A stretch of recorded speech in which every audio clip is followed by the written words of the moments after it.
My name is Kay Did, and welcome to Hear Our Voices. So, this is the first podcast of Hear Our Voices. You might be asking yourself, what is this, right? Um, Many people know what podcasts are, but this particular podcast is about homelessness and the resources that are out there in New York City. Right now, we're doing New York City because that's where we're based at. That's where I live. I'm going to tell you a little bit about myself and what do we have in store for this channel. So we're going to be doing a lot of different, first let me get into myself, right? So I'm a YouTuber. My name is Kata Davis on YouTube. I'm a mom of a 5-year-old girl. I'm also a person who is, and who, not right now, I live in Nychearourvoices housing, and these are things you could honestly just find on the internet if you Google me. So I'm not telling you something that's like, oh my gosh, she's telling us where she's living. No, it's the stuff I already put out on the internet, and so I don't feel any way of putting it out there now. I used to be homeless in New York City with my daughter. I was there for a year and some change, and when I was in the shelter, all right. When I was in the shelter, before I went to the shelter, actually, it was just a terrifying ordeal. I didn't want to be homeless. I looked up, down on myself, how did I get this far? How I am 8 months pregnant. At the time I was probably 4 or 5 months pregnant, trying to figure out where to go for shelter. Then when I got closer to my pregnancy time, that's when my landlord told me she doesn't want me to live with her, with my child. So I was 8 months pregnant and out on my luck. And I went through many different ways to get shelter. I went through private sectors, and I went through PATH. If you don't know, PATH is located in the Bronx, New York. And that's where I went to go find refuge. And when I initially went there, I was denied. I was denied several times, because they told me that I wasn't homeless. A person could just kick you out, but they don't understand I didn't have a lease with this person, because the person I lived with at the time, I lived with them many years, since I was born, actually. So by the time they got to me, by the time I got older, I didn't have a lease. My mom took me. I don't think my mother even have a lease, to be honest. I'm not gonna lie to you. I don't think it's a written anything. I think it's just like word of mouth. You know how people are sometimes. And because I was not on the lease and I didn't get evicted, they didn't want to accept me. What I know now, what I didn't know then, is that they can deny you, but they're supposed to also, because New York City has a right to shelter, so they're supposed to take me in no matter what. Basically, they just I should have stayed there so they could put me in a housing thing overnight, because they do that. If you get there later in the day, they put you in this housing thing, whatever. I didn't know that I had to basically fight for my rights to be taken in. I didn't fight that hard, and I wish that I did. God would have got helped out sooner. But everything honestly happens for a reason. So I went through that whole ordeal. I went through the shelter, and being in the shelter was it was draining. It was depressing. I had my little baby with me, and then she grew up. By the time she left, she's like, oh my gosh, she was so sad. I tried to explain to her. Granted, she's a bit like a child still, like a baby. At this point when we left, she's like one and change. She doesn't understand. Maybe she was 2. She doesn't understand and comprehend. I think she was 2 at the time. That this is not really our home. I'm kind of grateful that she was so young when she was in shelter, because she doesn't have a memory of it. She doesn't remember being in that place that I know of anyway. I never really asked her about it. But a 2-year-old doesn't have that much memory normally, so I would not think that she would remember that place, right? So, when I was in the shelter, I went through many ups and downs, to be honest. Many, you'd be surprised, housing specialists and many directors, and I stayed in one shelter for a whole year. I stayed in altogether 4 shelters, but I stayed in one of the shelters for a whole year. And a year and a month or so. And that just, I'll tell you this from my perspective, right? So in a shelter, I feel like you should just keep your head down, right? You should just go in there, do what you have to do, not make any friends. And I say this because a lot of people go in there, they make friends, they do all these things, and it sidetracks them to not get out shelter faster. People end up getting the case in there because there's always something happening, and somebody's fighting over somebody's boyfriend or somebody's husband. And you would think that, oh, shelter's not like that. No, shelter is like that. So I'm not saying all shelters, but I think most of the time that's how shelters are, especially with families. Because I went to a family shelter because I had a family. I'm a family of two, you know? So I went there with my daughter, and I knew for a fact that I had to just keep my head down. And I had to just try to stay on the path that I need to get out of shelter. The people there really, most times, weren't helpful. So you have to do a lot of your own research and really motivate yourself to get out of the situation that you're in. You cannot think like, honestly, I'm not gonna lie to you. I was also a lot of times thinking, wow, I'm gonna be here forever. Like, I literally told my case manager and my house especially, I'm gonna be here forever, because I feel like it was no way out. I feel like I had nowhere to go. It felt like there was nothing for me out there. Like, the world, New York didn't want me, and I love New York. You would think that, oh, go to a different state. Honestly, I don't want to move to any other state. It's cute to visit places, but it's not cute to live there. To me personally, that's just my opinion. So I stayed and they told me all these resources, and like sometimes they told me, depending who I had. When I first got there, the housing specialist I got, she wasn't very helpful.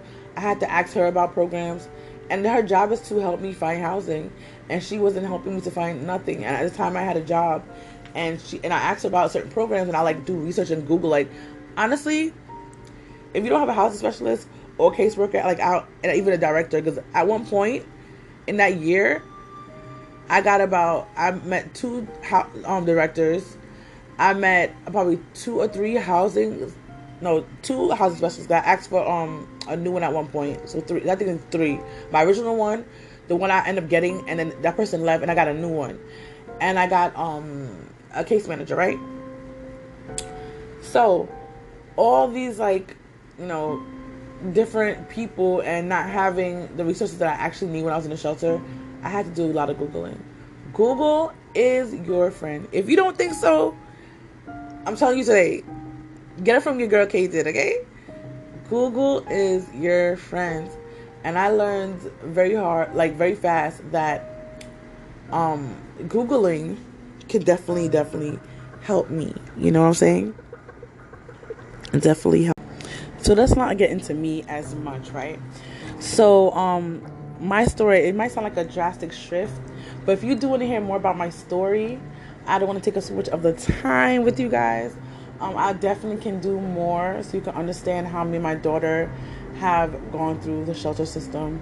But I honestly can say from my perspective that it can be very scary, it can be very daunting, but you can get through it. When you make up the mindset that you're going to push on and you're going to make it, you definitely, the time that you get an apartment or a Nychearourvoices or anything can come up very fast. You'd be very surprised. When I kind of knock out of it and just came out of it like something's going to be better, I'm going to find a place.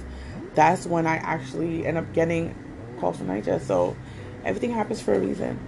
So as I said before, we're going to be having different interviews with different families who are in shelter right now or who did shelter already in New York City.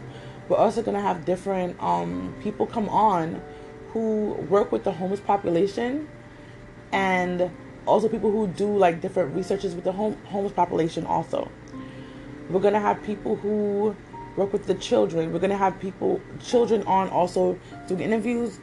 We're going to talk about different things with families of how it started out for them in going to shelter and PATH in New York City, and how their time was in PATH in the shelter, and also how they are now.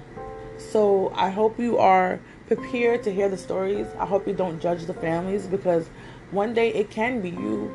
Anything can make you homeless at any time. It could be a fire. It could be a natural disaster.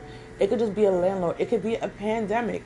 You honestly don't know when it's your turn to go through that struggle. So I just hope you come here with an open heart and an open mind and not here to judge the families that we have on this show. I will do my best. This is my first time doing a podcast. I do YouTube. So to me, it's probably easier because you don't have to show your face. And you don't have to really put yourself together. You could be in shorts and a shirt and you're good to go. Like I am right now. So imagine somebody in blue shorts and a black and white shirt. That's what I'm wearing right now. And so this is definitely a different platform than YouTube, but I hope that the information can get out there to the families that actually need it. And hopefully a politician could hear the stories of these people and want to make less families in shelters. I'm in different programs and like different things that will say no babies in shelters. If you don't know, a lot of the people in shelters, I'm gonna give you some like statistics. Family shelters are the people who have the most shelters, obviously, because it's like families and it's like children, all that stuff, right? They also have people under a certain age, mostly like babies, newborns, like I want to say 3 to 4 years old, with moms. Usually are single moms in shelter, and most of them are first like Black, Hispanic, and then other. The Black population takes up a huge stake in the homeless shelters. Also, we're going to be talking about family shelters, like regular ones, and we're also going to be talking about domestic violence, because people sometimes don't think about, oh, you can go homeless because of that. Yes, if the person who's hurting you, who has their hand over you, who have the money over you, is staying in a home, or they own the home or rent the apartment, and you can't survive by yourself, you end up going homeless. Or people just stay too scared for their life and their kids, because you just never know. You can go homeless because of that. So we're going to bring different people with different backgrounds on here to share you their story, to show you that if you are this person listening to this podcast, that you also can make it out. And hearing their story hopefully makes a difference in your life and makes your life better. And hopefully that you can share this out to other people. And hopefully, as I said before, politicians can hear this and definitely be able to help people in these situations get a better life. So thank you for listening. Thank you for being here. And please share this podcast to your friends and family.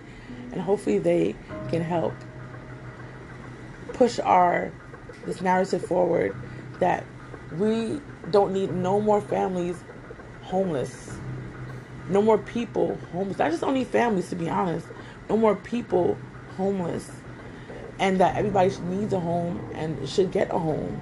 And whether it's affordable housing or you can just outright pay your rent, whichever way it is, everybody should have a home. Nobody should be living on the street or have to live doubled up if we can help it, you know? So, guys, see you in the next episode. I have so many things to unpack with you. If you have any questions, you'll see in the bio that we have an email address. So if you have any ideas of episodes that you want to have come up, definitely email it to us. And if you have any questions, email it to us and we'll try to answer it either in email or in a podcast. Probably I'll do both, because you never know if your question can help out other people out there who are wondering the same exact thing that you are. And no question is stupid. So I hope to see you in the next one. Bye.